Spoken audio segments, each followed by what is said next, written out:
Hello everyone. बहुत ही खुशी की बात है कि एसएससी सीजीएल 2021 का रिजल्ट जो है जारी कर दिया गया है। टीयर 3 का जो एग्जाम आपको हुआ था अक्टूबर में, 15 अक्टूबर का आपका एग्जाम हुआ था इसका सीजीएल टीयर 3 का 2021 का। और इसका रिजल्ट जो है बहुत ही स्पीड के साथ में एसएससी ने जारी कर दिया है। आज 20 दिसंबर को ये रिजल्ट जारी हो चुका है। आप जो है अपनी लिस्ट, जो लिस्ट जारी की गई है, कितनी लिस्ट जारी की गई है, उसमें आप देख सकते हो कि आपका रोल नंबर है कि नहीं। आप अपना स्टेटस कैसे चेक करोगे, आपके मार्क्स वगैरह कितने कैसे आए हैं, इन सारी चीजों की जानकारी मैं देने चल रहा हूं जल्द ही। यहाँ पर मैं आपको बता देता हूँ, लिखा हुआ कंबाइंड ग्रेजुएट लेवल एग्जाम 2021 का डिक्लेरेशन यहाँ पे आ चुका है, जो कि आपका टीयर 3 का एग्जाम हुआ है दोस्तों। शॉर्ट लिस्टेड जो कैंडिडेट्स हैं, जो अपीयर होंगे स्किल टेस्ट में, डॉक्यूमेंट वेरिफिकेशन में अगले चरण में, तो ये क्या कैसे होना तो सब मैं आपको बताने वाला हूं। दोस्तों, ये एग्जाम आपका 15 अक्टूबर 2022 को हुआ था, टीयर 3 का सीजीएल 2022 का जो कि एग्जाम था। ठीक है, तो इसके बारे में आपको बताने चल रहा हूँ कैसे कैसे क्या है चीजें। अब यहाँ पर आप देख लीजिए आपको क्या प्रोविजन है, कैसे सारी चीजें हैं। आपको आगे चल करके सीपीटी टेस्ट देना पड़ेगा, डेटा एंट्री स्पीड टेस्ट देना पड़ेगा, स्किल टेस्ट क्या होगा, सारी चीजें मैं आपको आराम से बताता हूँ। दोस्तों, सबसे पहली चीज जो इन्होंने पहले मेंशन कर रखी थी, as per provision mention under ऐसे notice of examination, candidates those candidates have been considered eligible, केवल उन्हीं कैंडिडेट को कंसीडर्ड किया गया है जो कि एलिजिबल होंगे, योग्य होंगे फॉर द नेक्स्ट स्टेज, अगले स्टेज के लिए, जिन्होंने स्कोर किया है मिनिमम मार्क्स इन टीयर 3। अगर किसी बच्चे ने टीयर 3 में ऐसे लेटर राइटिंग में यूआर कैटेगरी से 30% से ऊपर अगर उन्होंने किया है, 30% से ऊपर, तो उसे एलिजिबल माना जाएगा। अगर ओबीसी ईडब्ल्यूएस का कैंडिडेट है, उसने ऐसे लेटर राइटिंग में 25% मार्क्स ऑब्टेन किए हैं, तो उसे जो है कंसीडर किया जाएगा कि वो एलिजिबल है।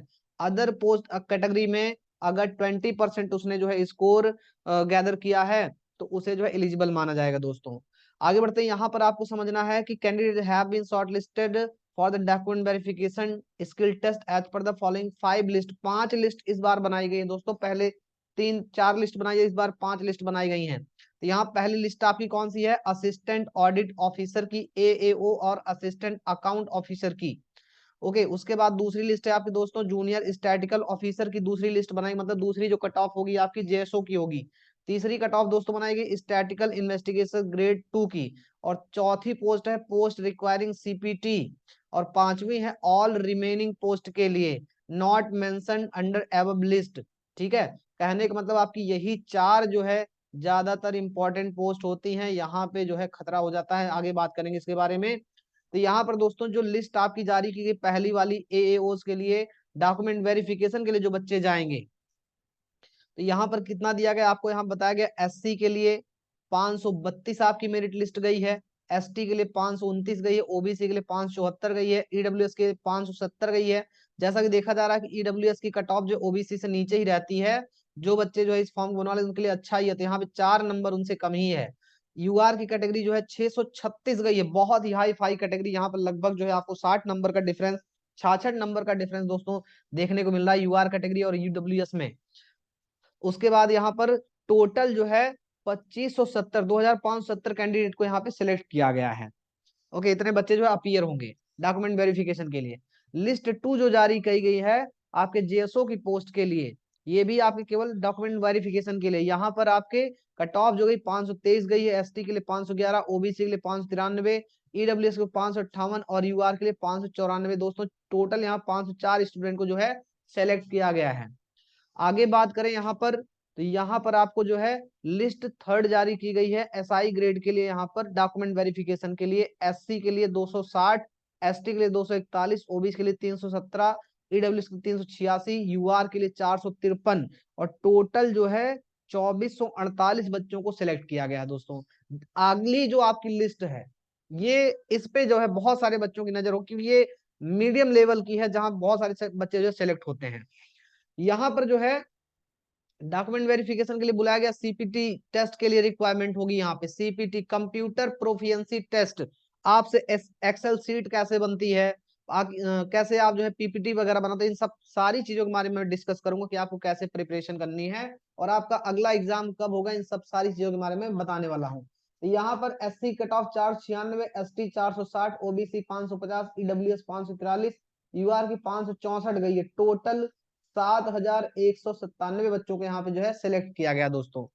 और नेक्स्ट आपकी जो पोस्ट है यहाँ पर लिस्ट 5। ओके, यहाँ पर candidate qualified in TSC for post other than those mentioned in previous list including DEST, इनको जो है डॉक्यूमेंट वेरिफिकेशन के लिए और स्किल टेस्ट के लिए बुलाया जाएगा। इसमें केवल डीईएसटी होगी दोस्तों। ये डीईएसटी क्या होता है, मैं इन सब चीजों के बारे में आपको बताने वाला हूँ, बस इनको देख लीजिए। लिस्ट आपकी कैसे बनी है, 462 एससी के लिए, 430 जो है एसटी के लिए, ओबीसी के लिए 504, ईडब्ल्यूएस के लिए 505। यहाँ पर ईडब्ल्यूएस की जो कट ऑफ है वो ईडब्ल्यूएस से 1 नंबर ज्यादा चली गई है, यूआर कट ऑफ 540 गई है। और टोटल 22,203 बच्चों को जो है डॉक्यूमेंट वेरिफिकेशन के लिए बुलाया गया है दोस्तों। यहाँ पर जो चांसेस होते हैं, अगर लिस्ट 5 में आपका नाम आया है तो यहाँ पे आप जान लीजिए कि आप लगभग, आपके जो चांसेस हैं 50-50% हैं। ओके, आप मन लगा कर तैयारी कीजिए, भगवान आपका जो है बहुत ही अच्छे से मतलब भला करेंगे। लेकिन आप ये मान के चलिए कि भाई जो हार नहीं मानेगा उसका सिलेक्शन होगा, यहां से भी आप जो है सिलेक्शन अपना खींच सकते हो दोस्तों। यहाँ बताया गया है कैंडिडेट को इन्फॉर्म किया जाता है कि all candidates qualified in more than one list. अगर मान चलो किसी बच्चे का कई सारे लिस्ट में, मान चलो उसका जेएसओ में भी हुआ है, दूसरी लिस्ट में भी हुआ है, तो उसे केवल एक बार स्किल टेस्ट के लिए जो है डॉक्यूमेंट वेरिफिकेशन के लिए जो है जाना है। Candidate who do not attend document verification, जो वेरिफिकेशन के लिए नहीं जाएगा उसे जो है एलिजिबल नहीं माना जाएगा फिर आगे, तो उसे वेरिफिकेशन के लिए जाना है और केवल एक बार, जहां भी जाना केवल एक बार सोच समझ के। Candidate declared qualified in list 4 will be called for CPT, जो चौथे लिस्ट में आए हैं उनको सीपीटी मतलब कंप्यूटर प्रोफिशिएंसी टेस्ट के लिए बुलाया जाएगा। Candidate called for CPT will not be called for DST, जिनको सीपीटी के लिए बुलाया जाएगा उनका डीएसटी नहीं होगा, जो फोर्थ लिस्ट में होंगे उन्हें डीएसटी नहीं देना है। एंड मॉड्यूल बताया गया कि मतलब उन्हें सेपरेटली अलग से नहीं देना है। Module 1 of CPT will be taken evaluating their performance against data entry speed test, मतलब उसी से आपका जो है सीपीटी से ही उसका पूरा पता चल जाएगा। Candidate declare qualified in list 5, जिन बच्चों को लिस्ट 5 के लिए बुलाया गया है उन्हें जो है,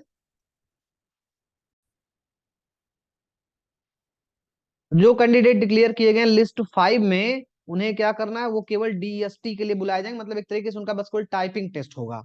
और उसके बाद short listed candidate will pay for the document verification test as below. क्या करना है, जिन बच्चों का लिस्ट 1, 2, 3 में हुआ उन्हें केवल डीबी के लिए जाना होगा, मतलब उनका केवल डॉक्यूमेंट वेरिफिकेशन होगा। जो लिस्ट मैंने आपको ऊपर बताई है एएओ के लिए, जेएसओ के लिए और जो है आपका इंस्पेक्टर की पोस्ट के लिए, उनके लिए केवल डीबी के लिए जाना। लिस्ट 4 के जो कैंडिडेट होंगे उन्हें सीपीटी के लिए बुलाया जाएगा और लिस्ट 5 के लिए डीएसटी के लिए केवल बुलाया जाएगा। इसका मतलब हो गया जो स्टार यहाँ पे बना है लिस्ट 5 पे, इंक्लूडिंग कॉमन कैंडिडेट, मतलब कॉमन कैंडिडेट को सीपीटी में जैसे मतलब ऊपर जाना है और जो बचे हुए कैंडिडेट वही केवल डीएसटी में जाएंगे।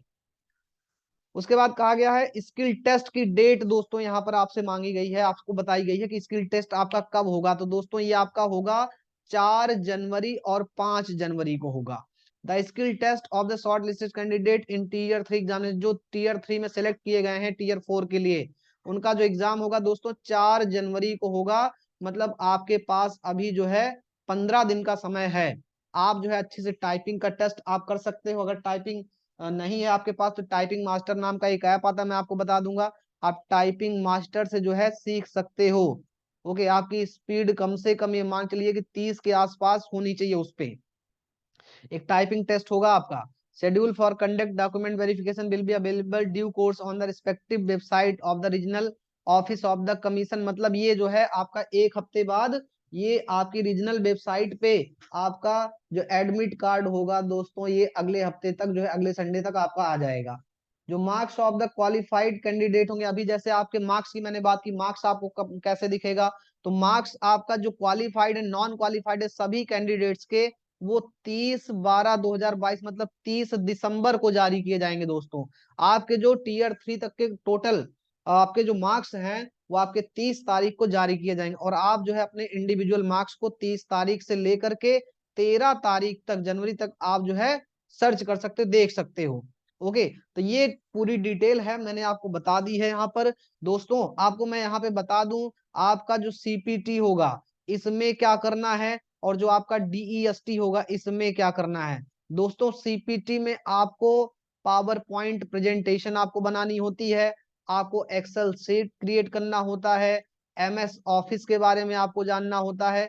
ये सारी चीजें जो है वहां पे आपसे एक जो है करवाएंगे, आपसे इसकी पूरी डिटेल लेंगे। जैसे कि कोई भी मान चलो पेज उन्होंने दे दिया, जो पेज आपका जैसे इस पे बना होगा, मान चलो यहाँ कोई डिजाइन बनी हुई है, कोई आदमी बना हुआ, कोई फ्लावर बना हुआ है, तो जो भी जैसे लिखा होगा वैसे आपसे पूरा वो बनवाएंगे। एक्सेल शीट में कुछ दे देंगे जैसे लिखा हुआ, जैसे रो कॉलम में जो चीजें हैं वैसे वो आपसे डेटा भरवाएंगे कि यहाँ पे ये वो देखें कितने कम समय में आप कर लेते हो। और DEST वाले स्टूडेंट के लिए केवल होगा जो 5th लिस्ट में है, उनसे केवल एक तरीके से टाइपिंग करवाते हैं। मटेरियल आपके सामने स्क्रीन पे होता है और वो आपसे टाइपिंग करवाएंगे।